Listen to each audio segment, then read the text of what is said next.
Ok. Bem, então, bem-vindos a essa última aula do curso de Sistemas Gráficos 3D, né, focando em AI Graphics.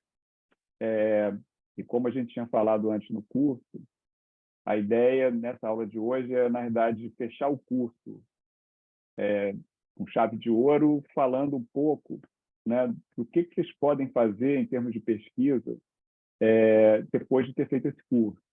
Né? Então, o curso todo foi um curso que tinha teoria e prática, né? Então, a gente deu a teoria, né, de computação gráfica aplicada com aprendizagem de máquina e complementou isso com uma parte prática usando a plataforma do PyTorch 3D. Né? Então, todos os exercícios e assignments foram feitos em cima do PyTorch 3D. Né? Mas, assim, a gente deu exercícios bem simples, né? Mas, para o nível dessa turma, quer dizer, quem está fazendo esse curso, em princípio, pretende continuar fazendo pesquisa, né? E, eventualmente, desenvolver aplicações. Então, o que a gente vai falar hoje é dar uma perspectiva do que é possível fazer, né, nessa área, né, em termos de pesquisa e aplicações, aproveitando o estado da arte e usando todo um ambiente de desenvolvimento, né, que foi voltado para isso. Então, a gente vai falar, na verdade, de dois ambientes de desenvolvimento, um que foi no PyTorch 3D e outro é um ambiente de desenvolvimento que é em cima do NeRF, né, que foi exatamente o tema da última aula do curso. Né? Então, a gente vai falar, né, primeiro do Implicitron, né? E o Implicitron é o ambiente de desenvolvimento que é em cima do PyTorch 3D e ele, de uma certa maneira, ele generaliza a parte de aprendizado supervisionado, autossupervisionado a partir de imagens, né? Com representações implícitas e com representações por campos de radiância. Então, ele combina, né, todas as representações implícitas que a gente viu, né,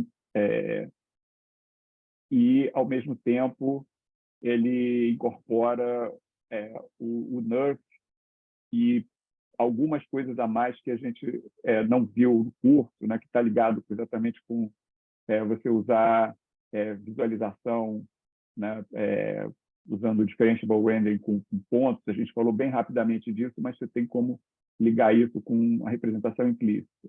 Né? Então, o Implicitron generaliza isso, e a ideia dessas plataformas, nas duas que a gente vai ver, é que tem um pipeline, né, que você, na verdade, tem operações comuns, e essas operações comuns, dependendo de como você está desenvolvendo uma pesquisa e uma aplicação, elas vão ter componentes diferentes, mas o processo é mais ou menos o mesmo. Né? Então, aqui a gente vê, né, quer dizer, a página principal ali do Implicitron anunciado pela Meta, e aqui a gente vê, na verdade, são dois exemplos aqui de trabalhos diferentes que você tem, né, imagens, né, foram capturadas para fazer o aprendizado autossupervisionado, e aqui já é o resultado, né, do lado de cá, né, do modelo já sendo visualizado pela rede neural. Né? E isso é um pouco em cima daquele esquema que o Alisson mostrou quando falou de NeRF, mas aqui também você pode fazer para coisas implícitas, né, e é bem parecido. Então, a ideia, como eu falei, né, o que é o Implicitron? Né? O Implicitron é um arcabouço que é modular, extensível, né, para representações implícitas neurais usando o PyTorch 3D. Né? E, como eu falei, você tem, né, primeiro, a reconstrução de cenas 3D a partir de várias imagens. Né? E isso permite um aprendizado autossupervisionado. E a representação ela inclui tanto campos de radiância, com NeRF, e superfícies implícitas. Né? E aí você tem abstrações que você tem que incorporar nesse framework e tem que implementar os componentes principais dessas abstrações, né? Então, no caso, assim, a representação que a gente vai usar são as representações implícitas com todas as suas variantes, né? Você pode pensar assim, a representação implícita a gente está representando, né, os objetos, né, através da forma e de atributos, mas a forma é dada por uma curva de nível, né? E os atributos são propriedades do material, né, e da aparência desse objeto, né?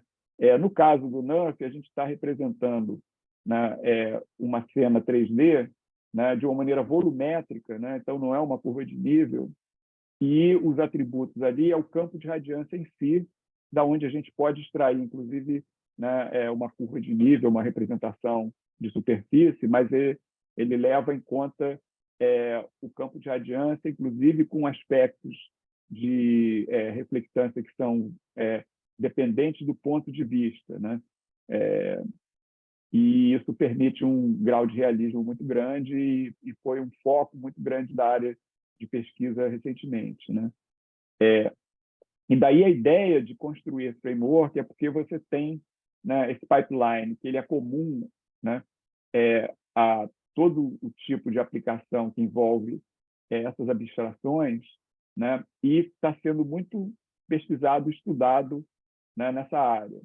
Então, se você pegar os métodos que formam o estado da arte, né, a maioria deles compartilha esse mesmo contexto, né, com um pipeline muito parecido. Então, a ideia é você, nesse framework, você montar uma arquitetura que é bastante flexível, né, que você pode, na verdade, implementar, né, projetos diferentes, né, dos papers recentes mais importantes, né, e combinar eles, né, de maneiras diferentes, tirar um componente de um, botar outro, experimentar, né, para entender assim, né, direções de pesquisa. E para quem realmente está fazendo pesquisa, você pode trocar componentes específicos para testar novas ideias e criar métodos novos, né, para publicar, inclusive, como novos papers, né? E, junto com isso, eles, além de implementar vários métodos que já ficam embutidos, né, no Implicitron, eles têm um exemplo que foi parte da pesquisa lá no grupo do PyTorch na Meta, que é um exemplo que eles usaram, né, inicialmente para pensar nessa plataforma e também eles publicaram, né, como uma pesquisa nova, de uma coisa nova que saiu a pesquisa nessa plataforma. E esse exemplo ele vem junto com um banco de dados especial, né, um dataset, que é esse Common Objects in 3D. Né? Então, esse exemplo é um exemplo, né, que é um exemplo, né, que faz o treinamento end-to-end. Né? Então, a partir de várias imagens, ele faz a reconstrução da cena, né? E, para testar as diversas possibilidades, eles criaram um banco de dados especial adaptado para isso. Né? Então, isso tudo está embutido no Implicitron. Né? E aí, para pegar os detalhes, né, assim, o que tem de componentes de software que implementa essas abstrações? Né? Então, você vai ter, como você está usando, né, o Differentiable Rendering por Ray Tracing, né? Então, você vai precisar, né, de amostrar a cena, né, a partir de câmeras, né? E daí você precisa, definindo uma câmera, definir amostradores que vão amostrar raios e amostrar pontos ao longo de raios, porque para você fazer, você pode usar Ray Tracing e Ray Marching. Né? Então, quando você faz o Ray Marching, você tem que amostrar pontos ao longo de raios. Então, você tem esses dois amostradores. Né?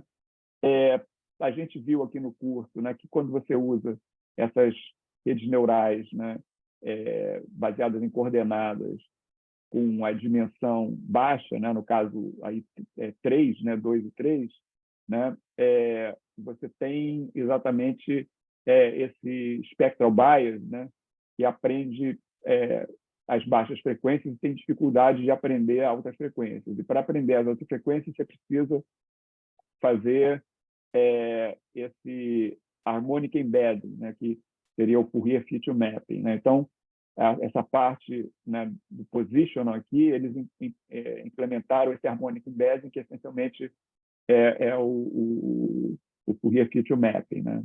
E você poderia botar outros desse tipo aqui, né? Por exemplo, coisas baseadas na SARIN, etc., né? E aí você tem, aqui, desculpem, eu esqueci de botar um i aqui, né? Você vai ter a projeção, né, de 2D para 3D e voltar, né? Que é esse view sampler, né? Que você vai ter que amostrar diversas câmeras, né? E daí é isso aqui, que esse view sampler é que vai gerar os raios, né? E aí você vai ter arquiteturas que vão calcular o seu modelo, né, baseado numa representação implícita, né? Então, você tem desde esse implicit ray marching, né, até esse feature field e o NeRF MLP, né? Aqui também, desculpem, também tem um typo, né? Então, e aqui poderiam ter outras arquiteturas também, né, alternativas, né? E como você tem que usar differentiable render, né, você vai ter a parte de render que vai implementar métodos diferentes que vão combinar com esses modelos, né? Então, aí você tem, né, o Ray Tracing comum, né, que também tem um typo aqui, porque eu estou impressionado a quantidade de typos que tem nesse slide. Tem um Ray Tracing comum, que aí seria para você aprender superfícies implícitas, né? Aí você tem esse Multipath Emission Absorbed Render, que é o maior para você poder aprender campos de radiância, e você tem esse LSTM Render, que ele combina, né, esse método, né, LSTM, né, que é para sequências e tal, para pegar sequências de amostras no render, né? E aí, para você fazer o aprendizado, você tem várias funções de perda, né? Você pode usar MSE, PSNR, Uber, né? E, além disso, você tem um regularizador que vai depender do tipo de modelo, né? Por exemplo, o Econal para uma função de distância, né? Esse Beta Prior e o Total Variation, né? Que são formulações diferentes, né? Para você regularizar o modelo que você quer aprender, né? Na verdade, aqui não tem todos os componentes da plataforma, eu coloquei os principais para vocês terem uma ideia de como é que, assim, como que é o pipeline, como é que vocês podem, né, assim, combinar essas coisas de maneiras diferentes. É óbvio que, até dá para deduzir, a partir do que eu falei, que algumas combinações aí não são compatíveis, né?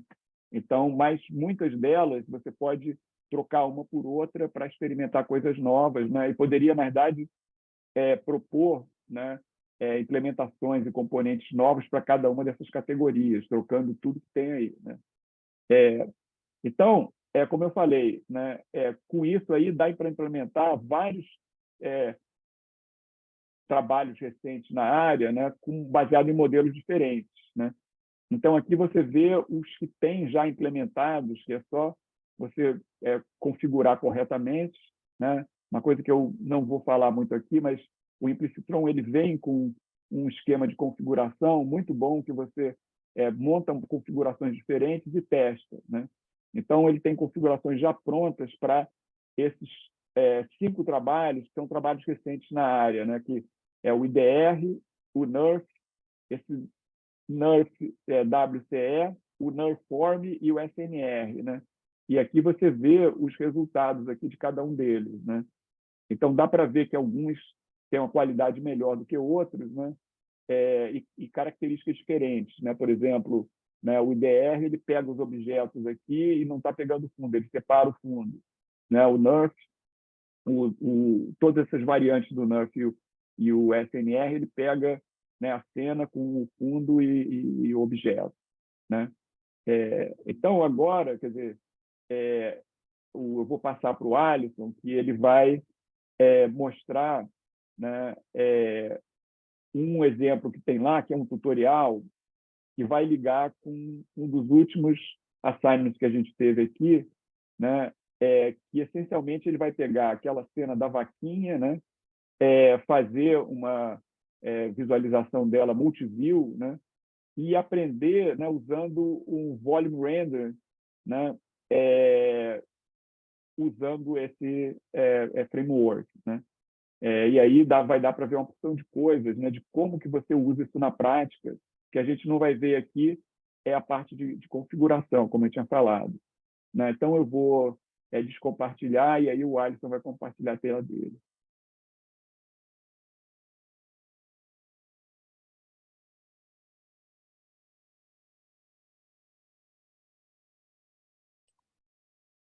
Pronto.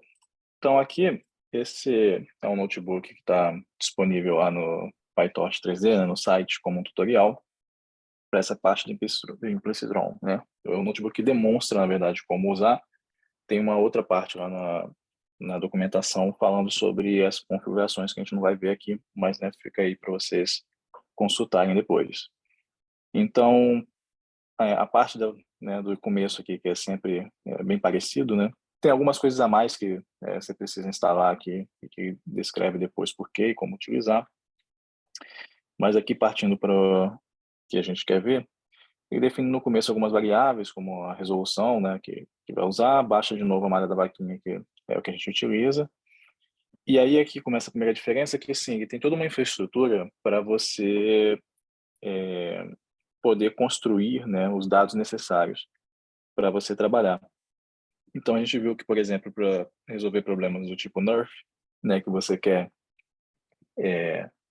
reconstruir, né, ali, digamos assim, função plenóptica, né, a partir de amostras, né, então você quer gerar novas vistas a partir de algumas vistas que você tem. A gente viu que a gente precisava da câmera também, né, da pose da câmera, os parâmetros extrínsecos. E aqui o que ele está fazendo a partir dessa estrutura que faz parte, né, desse arcabouço que o professor José explicou, ele vai poder, você pode passar aqui o dado como a sua malha, né? Pode dar, inclusive, informações com relação à renderização, né? Se você vai usar uma fonte de luz pontual ou não, qualquer resolução.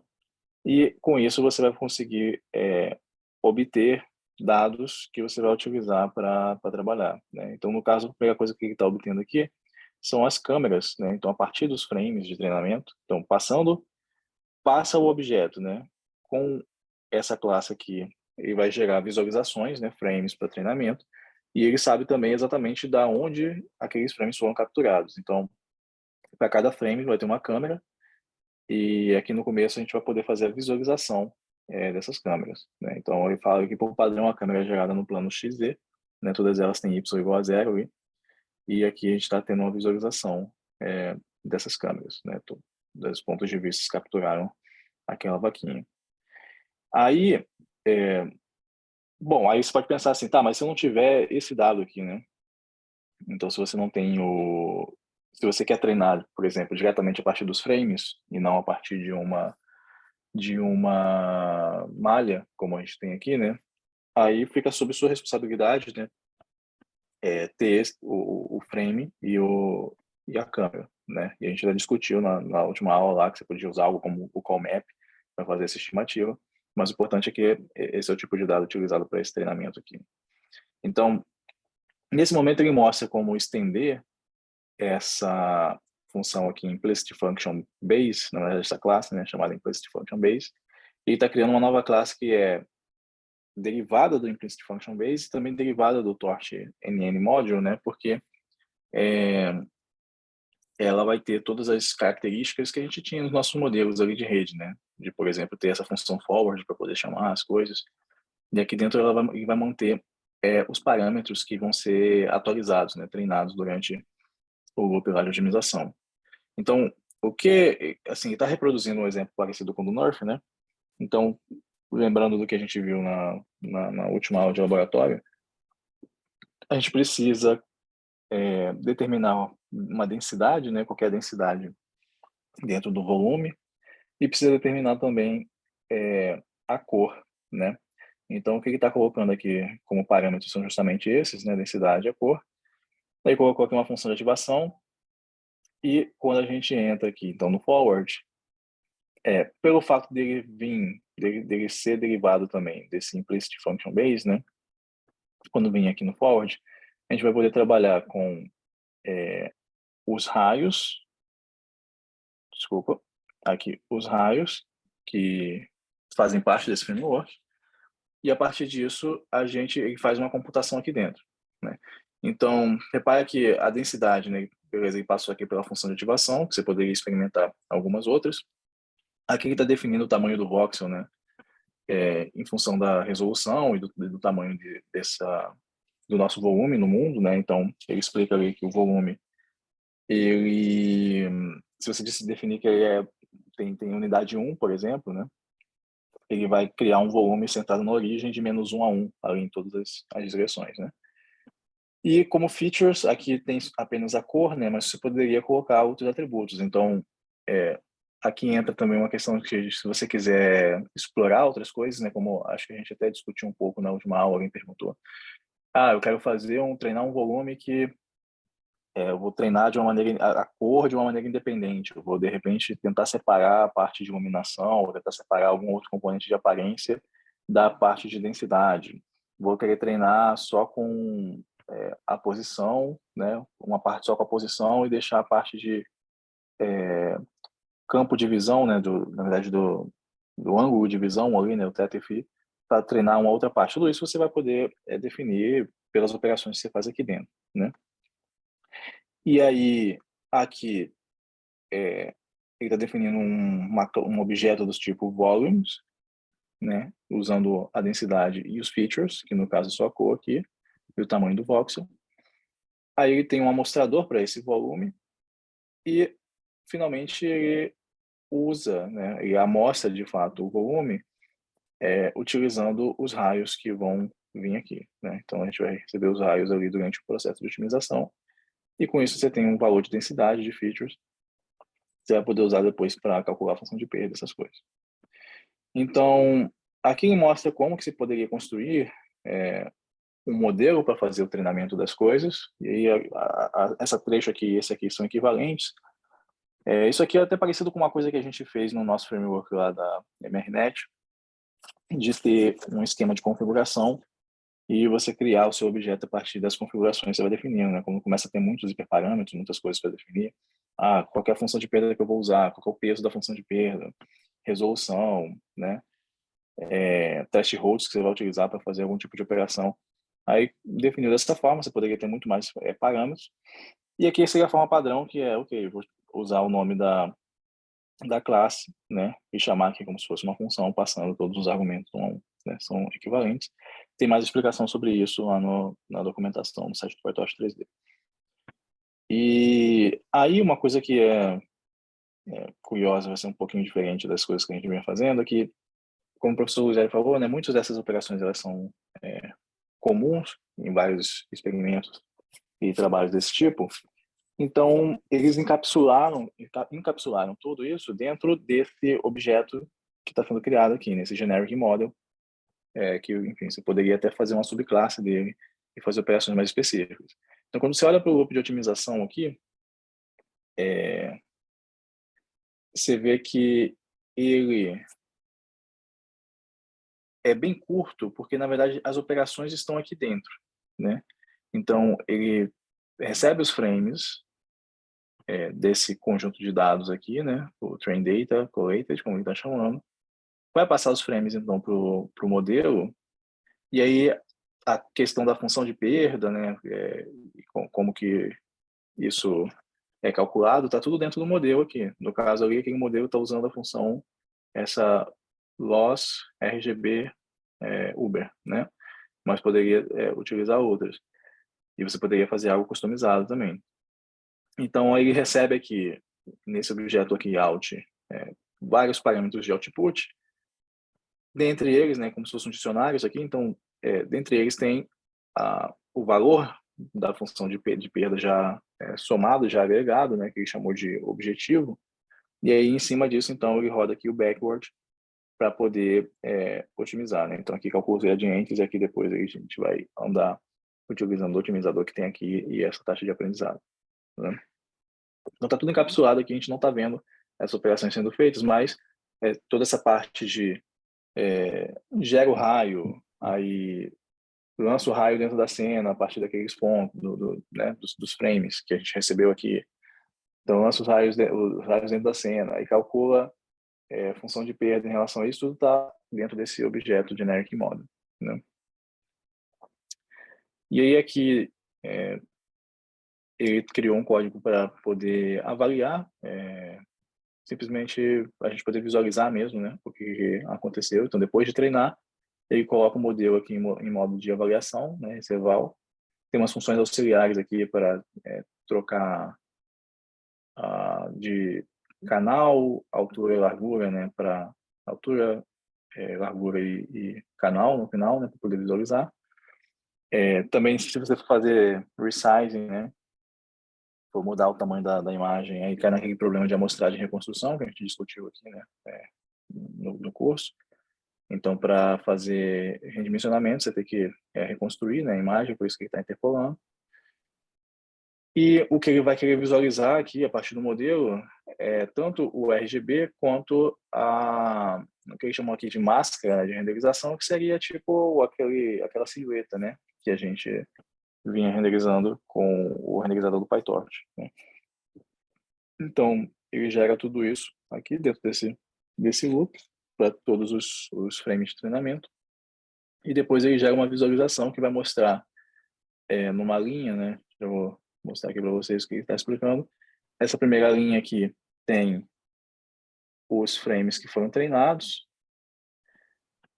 Esse aqui é o resultado né, da inferência do modelo treinado. Aí na segunda linha é o que era de fato, né, o ground truth. Então, os frames que foram utilizados durante o treinamento.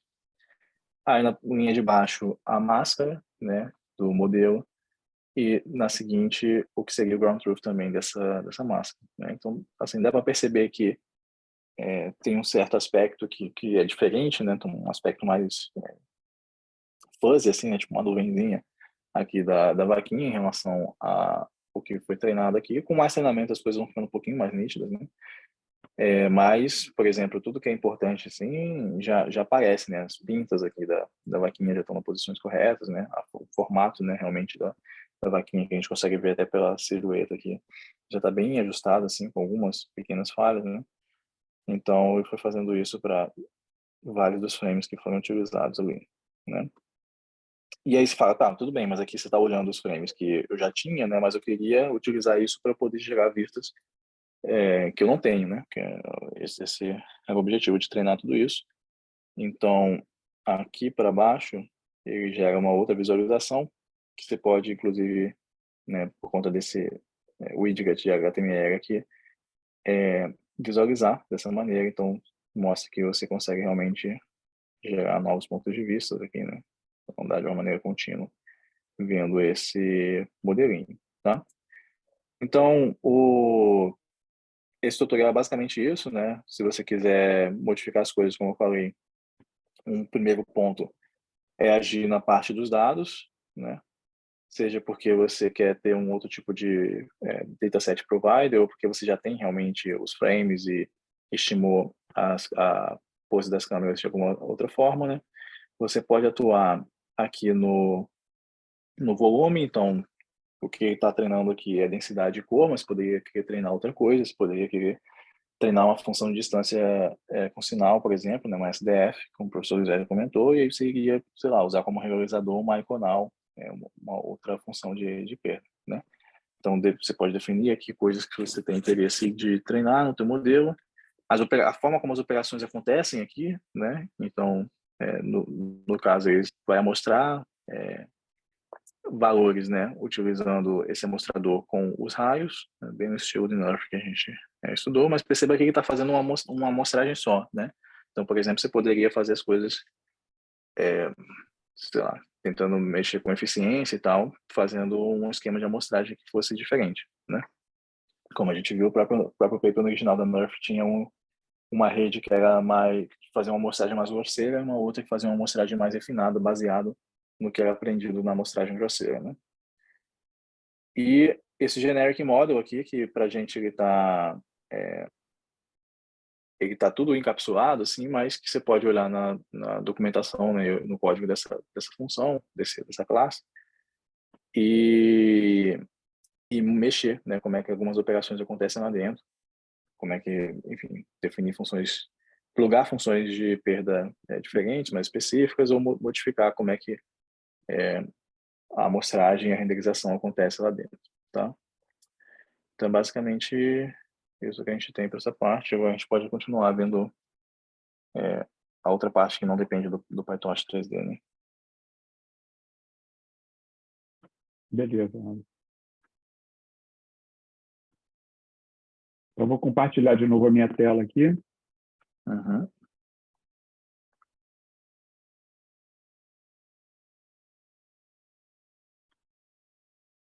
Bom, então agora a gente viu essa parte do Implicitron, e com isso termina, né, a discussão do Implicitron pela aula de hoje, mas assim, eu recomendo fortemente que vocês olhem toda a documentação que tem, né, no site do PyTorch 3D, né? Tem, na realidade, eu posso até vou botar na página do curso, naquela parte ETC, um curso que eles deram, né, esse ano sobre o Implicitron, né? E não tem tanta coisa assim, mas é uma boa referência para vocês olharem, né? E daí, como vocês já estão acostumados a usar o framework do PyTorch 3D, né, fazer experiências com o Implicitron é uma coisa assim relativamente simples, né? E a ideia é assim, a gente ver como isso vai evoluir, né? Quer dizer, por exemplo, coisas que vocês poderiam fazer que seria bem direta, né? É rodar as variantes de todos os papers que estão implementados, né? Que é uma coisa que deve ser assim, imediata de fazer, né?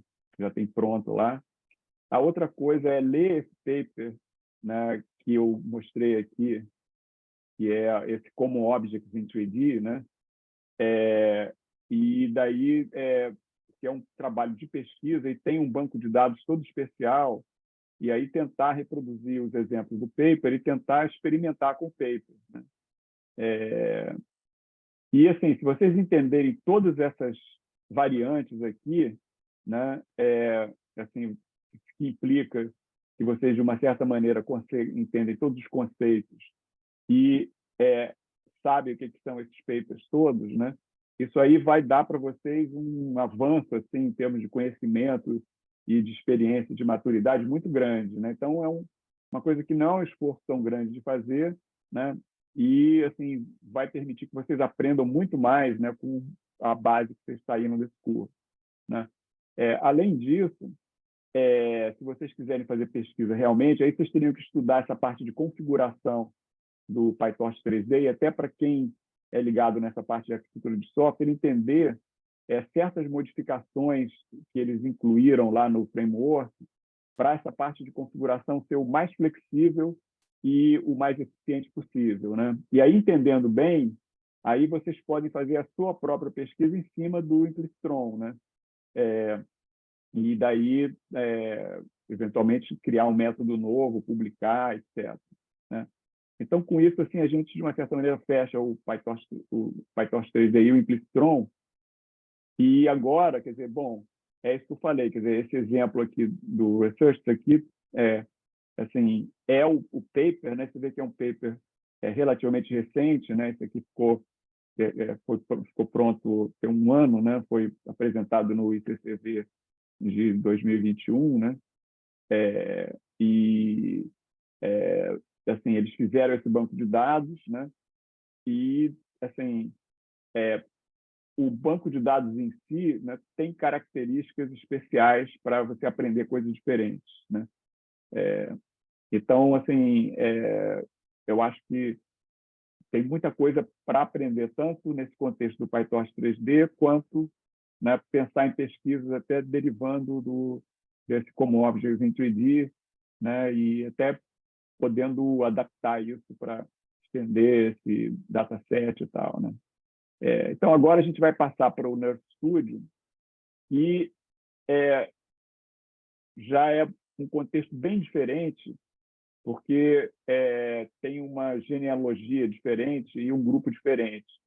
Eu diria assim, inclusive uma das razões que eu decidi colocar o exemplo do Nerve Studio aqui foi até depois que eu comecei a dar o curso. No início do curso a gente tinha planejado colocar Implicitron e eu não tinha planejado colocar o Nerve Studio, mas tem duas coisas assim que me fizeram colocar o Nerve Studio. Quer dizer, a primeira é que tem um grupo muito ativo, né? E porque assim, tem uma diferença muito grande entre as duas plataformas, né? Porque o PyTorch 3D, né, foi feito no grupo da Meta e é um grupo que assim, faz parte de uma empresa grande, um grupo ativo dentro dessa empresa grande, mas e algumas das pessoas estiveram durante algum tempo ligados com a área acadêmica e entraram e saíram, né? Por exemplo, o Justin Johnson, outras pessoas, né? Mas assim, tem uma dinâmica muito diferente de um grupo, né, que está na academia, né, que está numa universidade, no laboratório de pesquisa, né? E por outro lado, quer dizer, o PyTorch 3D ele vem, né, de uma evolução que começou com AI Graphics, com representações, né, mais variadas possíveis, né, para malhas poligonais, depois pontos, né, e aí começou a colocar, né, parte implícita, volumes e finalmente o NURF, né? Já esse grupo de Berkeley, na verdade, eles aproveitaram, né, uma explosão que teve nessa parte de AI Graphics foi exatamente assim, o advento do NURF, que o paper, como o Alisson falou, né, quer dizer, é uma ideia muito simples, mas muito poderosa e que funciona muito bem, e despertou assim, uma onda, né, de estudos e pesquisas e trabalhos, né, e evolução para pegar aquela ideia simples e explorar ela em todos os aspectos, né? E aí tem muito trabalho, assim, essa área cresceu muito, uma massa crítica muito grande de muitos pesquisadores, né?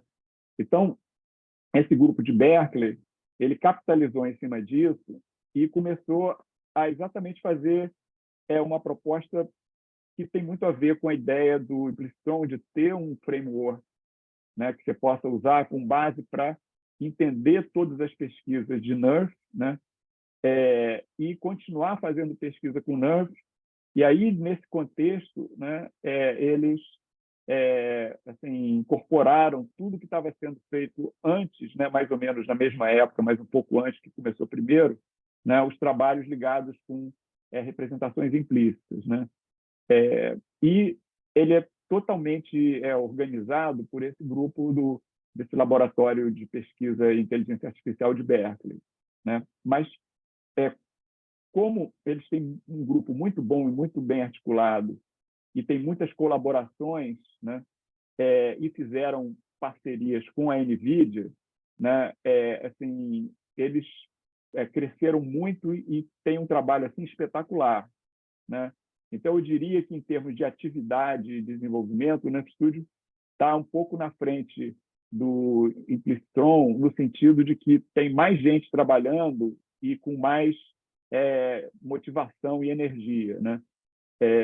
Então, assim, eu vou, na verdade, mostrar os conceitos e depois passar um vídeo para vocês verem, que foi um vídeo que foi apresentado bem recentemente, né, no GTC desse ano, né, exatamente organizado pela NVIDIA, que assim, tem uma ligação forte com esse grupo que desenvolveu o NERF e desenvolveu o Instant NGP e o Instant NERF, né? E daí isso aí derivou para o NERF Studio. Então, isso aqui é o NERF Studio, né? Eles têm esse logotipo aqui desse tratorzinho, que era o primeiro modelo que eles usaram para testar, né? E a ideia aqui é que é um framework que ele funciona na GPU, mas a interface é toda em web, né? E ele tem uma coisa interessante que, diferentemente, né, do Implicitron, né, ele faz um treinamento progressivo. Então, você entra com os dados, né, ele vai treinando e mostrando, e você pode mudar aqui nessa interface, né? E aí, como é que é o pipeline dele? O pipeline dele é assim, ele tem uma entrada, né, que são imagens, né? Só que eles desenvolveram isso muito. Então, por exemplo, você pode entrar com fotos tiradas por um smartphone, né, ou um outro dispositivo móvel, né, um tablet, uma coisa assim.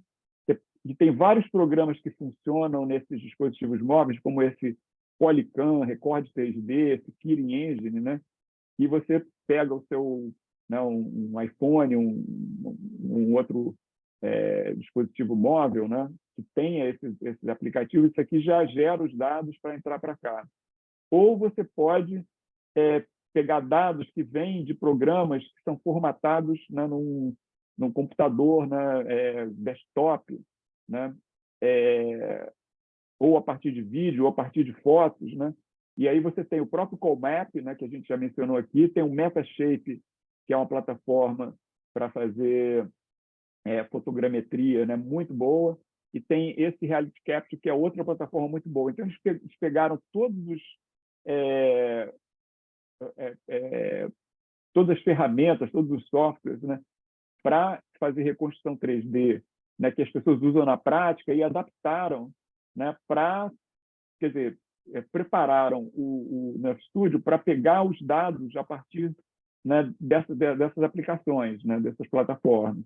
Então, isso faz com que, assim, quem trabalha nessa área, né, já possa pegar os dados e, em vez de usar reconstrução 3D por fotogrametria, né, que é tradicional, né, usar o Nerve Studio, né?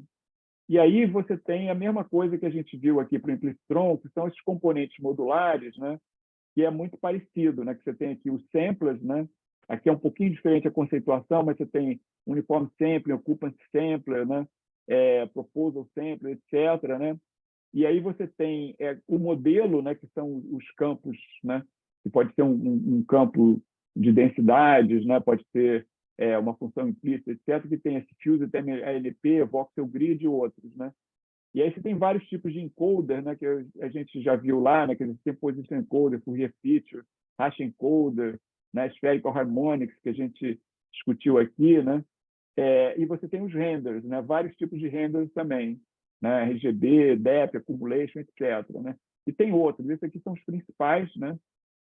E aí, como eu falei, quer dizer, na realidade, o ambiente todo, né, isso aqui roda, né, ou no seu computador, né, ou no computador remoto, ou usando o Colab, alguma coisa assim, mas aí você tem que conectar, né, com esse visualizador que fica na web separado, né, e ele vai gerando os dados e tem uma comunicação de um com o outro, e você mexe nos parâmetros aqui, né? E é bom porque dá para você ver como a coisa está acontecendo, né?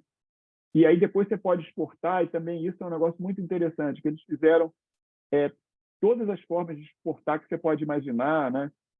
Para exportar imagens, vídeos, né? Nuvem de pontos, né? Malhas, e assim por diante. Né? E também isso significa que você pode usar esses dados na prática em qualquer projeto que você esteja interessado. Né? E também eles conectaram com as ferramentas que são usadas. Por exemplo, você pode exportar, né, no formato do Blender, né, para fazer efeitos especiais e coisas assim.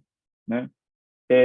Então, só para fechar aqui, quer dizer, o pipeline que eles têm é exatamente o que eu estava falando, quer dizer, e também a gente viu na Implicitron um pouco isso, né? Quer dizer, você tem esse data manager, né, que exatamente vai pegar os dados, né, e daí gera os raios e tal, e aí ele é responsável por, a partir dos dados, né, passar, né, os raios, né, que foram avaliados, né, e o ground truth, né, e aí você tem um modelo, né, um modelo você vai ter exatamente, né, os encoders, samplers, etc., né, para fazer exatamente toda essa parte, né, de treinamento multiview, né, com os renders, etc., né?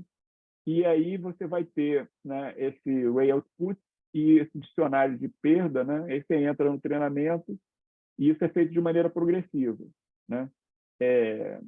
Então, é um contexto bem parecido com o Implicitron, mas é também bem diferente. Né? Tem coisas essenciais diferentes. Então, um outro exercício interessante para vocês era comparar uma plataforma com a outra. Né? Então, para fechar agora, o que eu vou fazer é mostrar exatamente esse vídeo, né? Que foi a apresentação que a Anju Kanazawa, né, fez, né, no GTC desse ano, né, e que ele dá uma visão muito boa do Nerve Studio. Né? E esse vídeo tem áudio, o áudio é fundamental, Se por acaso vocês não estiverem ouvindo o áudio, vocês me avisam, que aí eu paro e conserto o áudio, ok? Então vamos lá. All right, thank you so much for coming to my session. I'm super excited to talk about NERF Studio, a modular open source framework for making NERF development easy. So I'd like to start my talk today with this dream that we've collectively all had, which is to visit a virtual place in 3D.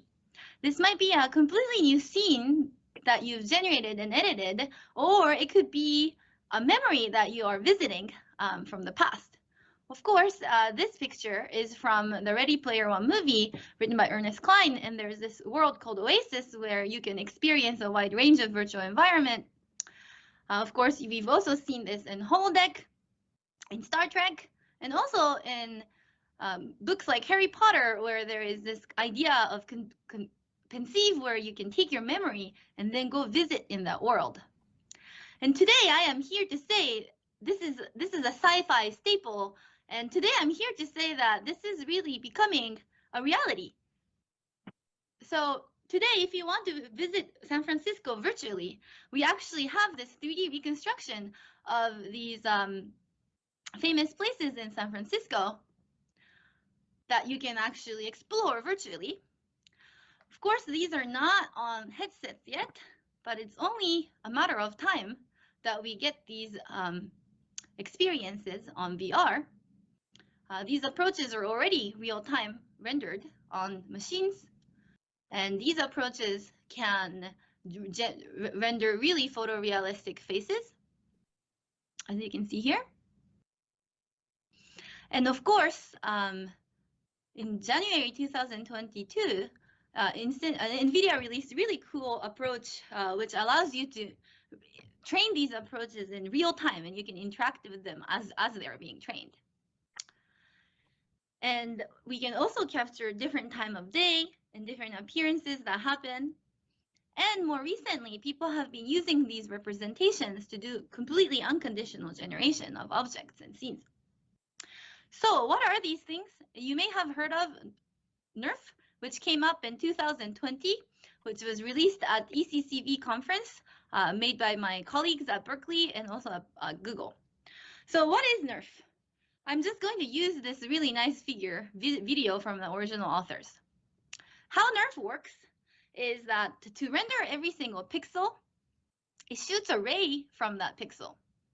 And then along this array, you're going to query a single point, and you can think of this as a particle in space. It has a point XYZ and a view direction that you're looking at, and you're going to ask this neural representation what the color and the density of each particle. I like to think of these as shiny particles because they tend to change the way they look. They have the ability to do this, and this is why actually it looks really nice. And after you query it, you compose it together using a classic approach of volumetric rendering to make an image. This whole approach is trained to reconstruct all of the training views that you've seen doing the same thing that we just discussed. And this enables you to train the neural network to get this representation from which you can render this particular scene. Okay, so before we get into it, let's discuss what is the problem that NERF is solving, because I do think it's nice to add the background and the historical context. And for this, you might have heard of this idea called plenoptic function. Plenoptic function is a super exciting concept presented by Adelson and Bergen in 1991. And they had a really exciting question in mind, which is, what is the set of all things that we can ever see? And how could we actually capture this? And they devised this conceptual function whose input is 7-dimensional, XYZ, viewpoint, time, and lambda for wavelength that conceptually can model the entirety of our visual reality. So they didn't really talk about how to make this function, but if this function existed, you can query it and then render any view at any time, at any, a wavelength. It was a really fancy idea. And you might have heard of solutions like Lightfield and LumiGraph, which are the previous iterations to NERF that was trying to solve the approach of plenoptic function, like try to learn the plenoptic function. Now let's simplify this function by getting rid of time and wavelength and making it into a static world that outputs RGB numbers. And so then you get this 5-dimensional function. And at this point, if you're familiar with NeRF, you might be like, oh, that looks familiar because that looks like the function that the MLP takes inside NeRF, which is true. There's a subtle difference. So planoptic function actually models everything that comes into a single eye at any time and place. So this is why if you actually could query this, you can actually render any view from anywhere.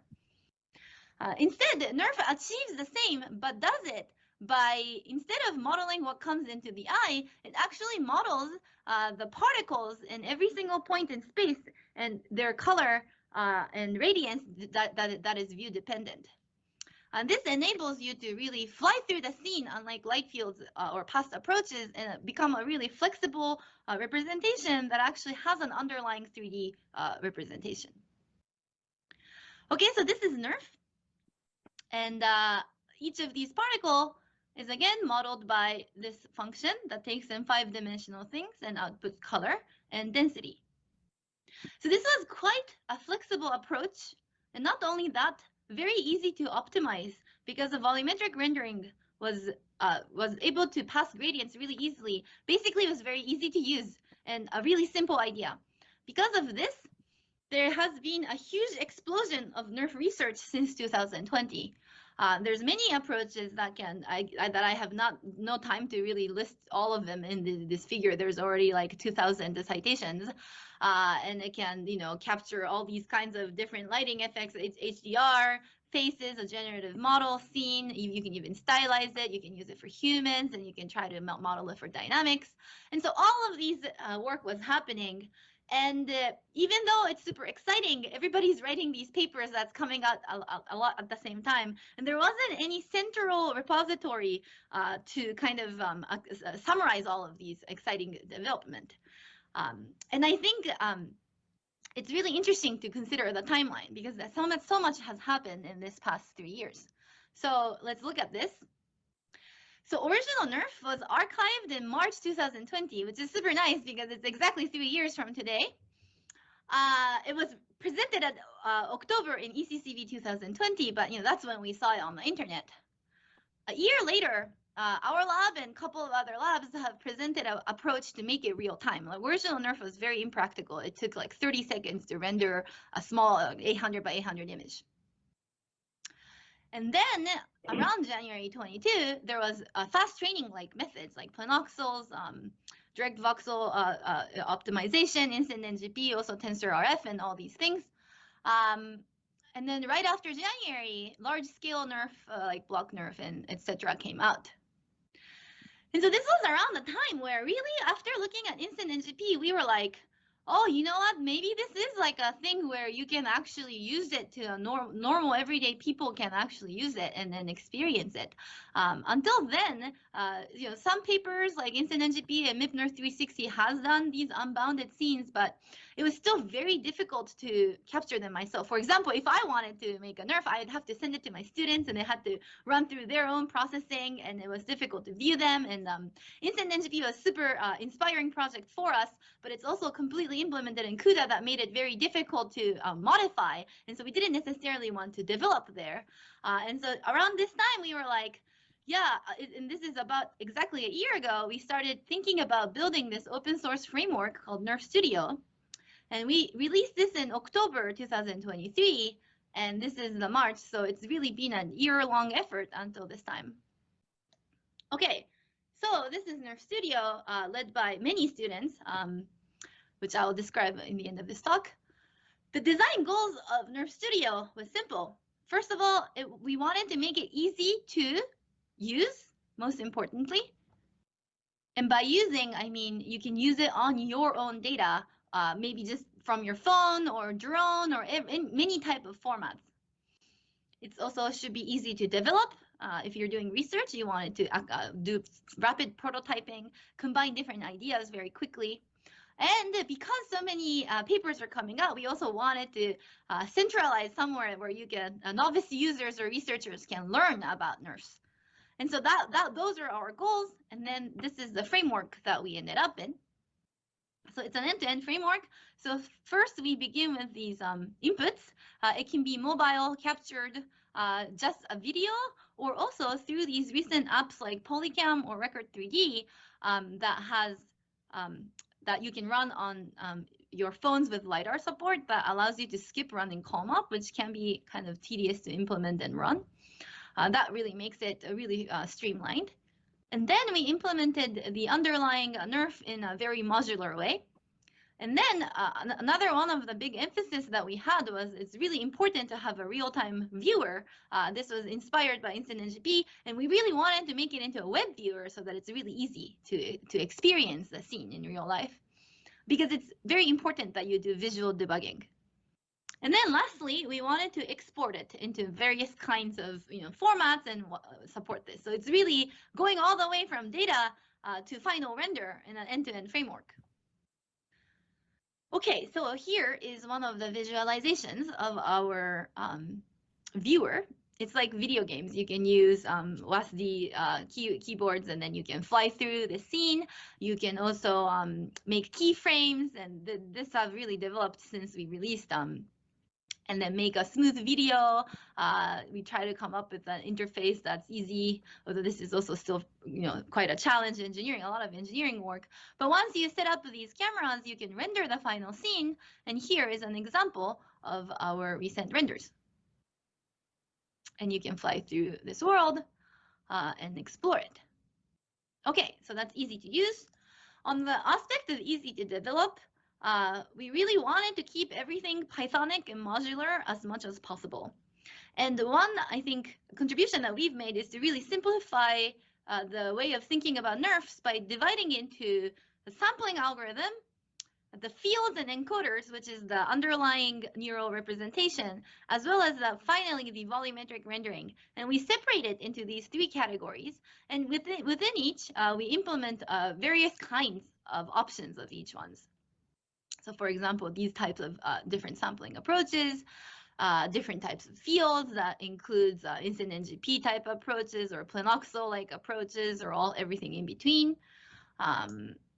Also, we implemented this volumetric rendering, which you can actually render all sorts of things. Okay, and so that's how we have this modular baseline. And as a result, we really wanted to have an interactive NERF that is default there that you can actually run. And so here is the original NERF, but over 3 years, like lots of things have changed. And so what we have is NERFacto, which is a model that we developed by combining ideas that are already present, but one that, because of this combination, enables to strike the right balance between performance and easy development. So in a more technical talk, I will walk these through more slowly, but let me just quickly walk through this. Because we're dealing with real data, it's very important that you actually handle appearance embedding or reason about the appearance, like exposure changes or lighting during the, changing time of day. Of course, we have the NERF field, but that has to be fast. So we actually went with the InstantNGP, like hash dictionary encoding with a tiny MLP. But that alone is actually not enough to make it really fast. And how you make it really fast is to skip all the regions that should be skipped. And InstantNGP has a solution that requires CUDA implementation. Here, nice thing is that we incorporated proposal sampling that was proposed in MIP NERF 360, but using InstantNGP like tiny MLPs to implement it to strike the right balance. So it's like fast while being able to keep everything Python. Of course, the real world can be 360, so we also have scene contraction so that everything fits. And of course, in real world, the cameras might be very noisy, so you also optimize these cameras. And as the coloring on the right bottom shows, these are ideas all coming from different papers. And our approach, because it's very modular, you can easily combine them. Lastly, for learning, we also have this nice documentation that our group wrote, where you can actually learn about different types of, contraction over here and different types of NERF approaches. We also have a very active Discord community that our development members are actively monitoring and engaging with people, and this is really very cool to see. I'm going to show many results from the users who've used Nerf Studio to make some results. Please join our community and ask any questions to get started. Okay. So another addition that we recently added is to export these NERFs into not just videos, but also point cloud and traditional representations like meshes, on which you can actually do all kinds of traditional graphics, things like simulation and all sorts of things. We also added fun camera effects where you can change the focal length and do dolly zoom like situation. Since the release, we really improved the usability of Nerf Studio. We added Polycam, and then also most recently, we integrated Reality Capture, OpenSFM, and CurieEngine, and all of these things so that it's very easy to integrate it. We also have Colab support in case you don't have a big GPUs to run this. This is also available. And here are some results that were captured by the members of the development community at Berkeley. And all of these are captured using casual, everyday devices. And here are some more. That is one of the early dev team working on the right top corner. And here I'd like to highlight all of the really cool reconstructions that people have made on the internet. So this was also captured using Nerf Studio. It looks really nice and crisp and clean. Here is another drone footage at Egypt, I assume. It's really cool.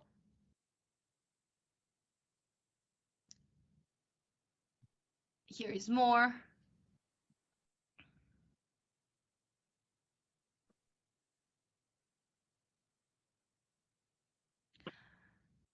Here's another one. This comes with a little chirping sound of a bird, which makes you feel like you're flying through this scene, which is super fun. I really like the music. These scenes, especially added with the music, sound really cool. Here's another capture of the Gothic choir in a church in Switzerland. And people are using it for all sorts of things. For example, in this one, capturing a car, maybe possibly for some kind of an ad, or it's just a cool scene, maybe going to Tahoe. And not only objects, but also humans. Okay, and so lastly, I want to emphasize this recent addition that we added to the repo, which is a VFX integration with Blender. And this was really led by this undergrad student called Cyrus Veka. And then he really single-handedly implemented all of this VFX integration so that you can do these super cool effects, like flying into seeing this the Sutter Tower through this portal. And how is this made? This is made by first making 2 captures of NERFs as seen on the top and using the same camera path using our viewer. You can now port that camera path to Blender and then render the Blender scene like below using the same camera path. Now, then all you have to do is composite them using post-production approaches, which enables this type of super cool VFX effects. This is our office, BWW, right over there. And this is a super cool demo that Cyrus made by combining the office with these fun Lego animation. Since we released this, many people on the industry and the internet have also started using this. So for a scene like this, captured at night, which already looks really cool, you can use this Blender integration to generate this super fancy, fun scene that is really beautiful and a super cool effect.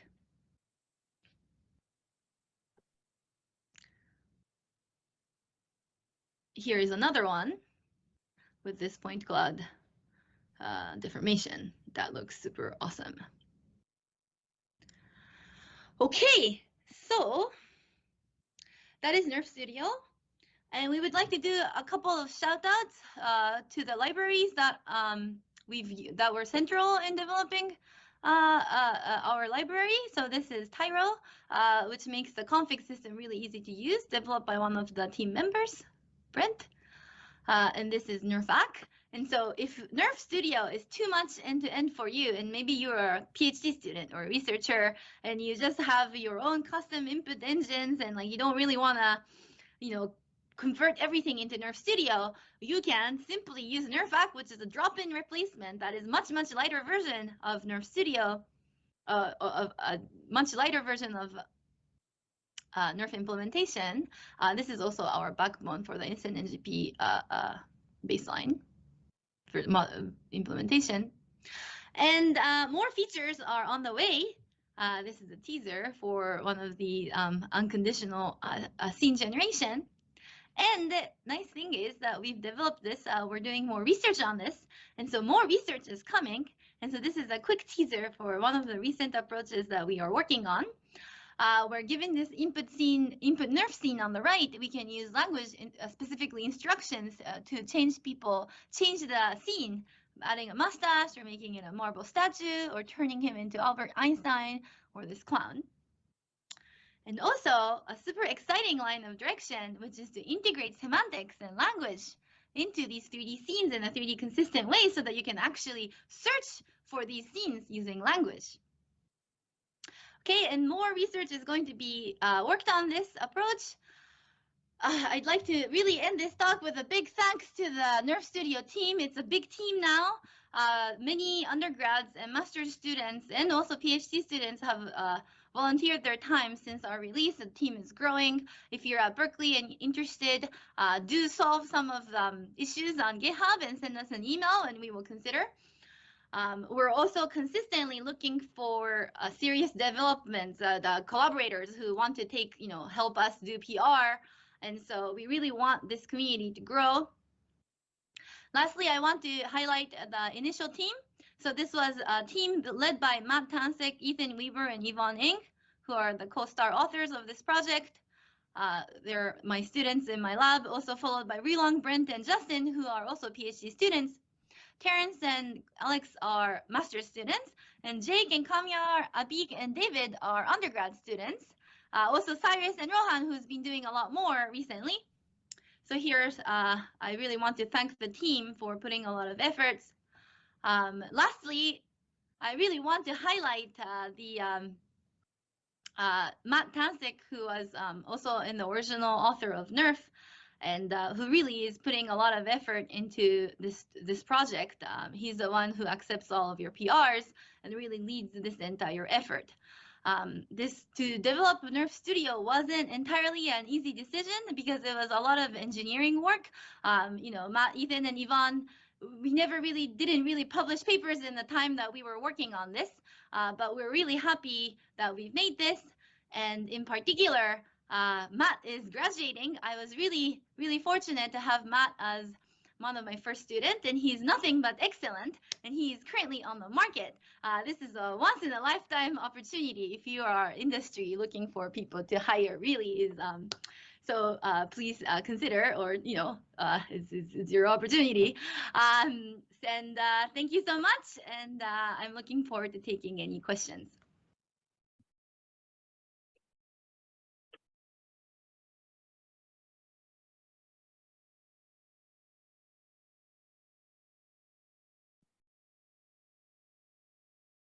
Bom, gente, é isso. O que vocês acharam? Agora temos, na verdade, estamos cravados aqui 3 horas, mas como é a última aula do curso e a gente começou depois do horário, vou dar um tempo aí de pelo menos 15 minutos para a gente tanto falar da aula de hoje quanto falar do curso todo, né? Até gostaria que vocês